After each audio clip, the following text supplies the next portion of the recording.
नाना पाटेकर यकीनन बॉलीवुड के सबसे बहुमुखी अभिनेताओं में से एक हैं। उनके 3 दशकों से अधिक के कार्यकाल के दौरान मनोरंजन उद्योग ने स्क्रिप्ट, तकनीक और यहां तक वितरण प्लेटफार्मों के मामले में बड़े पैमाने पर बदलाव देखा है। यह एक ऐसा समय है जब दर्शकों के पास ओटीटी प्लेटफार्मों की बदौलत बड़ी संख्या में सामग्री उपलब्ध है।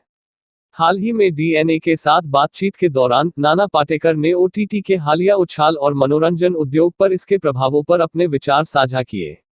अभिनेताओं पर ओटीटी के प्रभाव पर नाना पाटेकर का मानना कि कई ओटीटी प्लेटफार्मों के उद्भव ने औसत दिखने वाले अभिनेताओं को अपनी प्रतिभा साझा करने का अवसर प्रदान किया है। खामोशी स्टार ने कहा कि पिछले दिनों उनके ओम पुरी, इरफान खान, मनोज बाजपेयी और रघुबीर यादव जैसे औसत लुक वाले अभिनेताओं को मौका नहीं दिया गया था। हालांकि अब इन ओटीटी प्लेटफार्मों के आने से उनके जैसे अभिनेताओं को एक मंच मिल गया है, जहां वे अपनी प्रतिभा दिखा सकते हैं और लोगों द्वारा स्वीकार किए जा सकते हैं।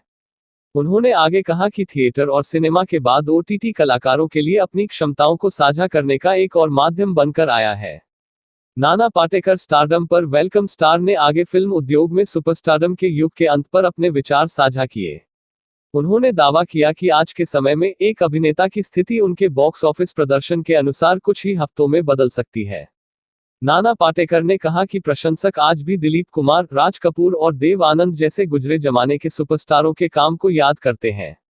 वैक्सीन वॉर के साथ नाना पाटेकर की वापसी पिछले कुछ वर्षों में कई तरह की यादगार प्रस्तुतियां देने के बावजूद प्रसिद्ध अभिनेता पिछले कुछ समय से बड़े पर्दे से दूर हैं। हालांकि नाना पाटेकर जल्द ही विवेक अग्निहोत्री की medicine thriller the vaccine war से वापसी करेंगे। वह उस भारतीय वैज्ञानिक टीम के प्रमुख की भूमिका निभाते नजर आएंगे, जिसे हालिया कोविड-19 महामारी के खिलाफ भारत का पहला टीका विकसित करने का श्रेय दिया जाता है।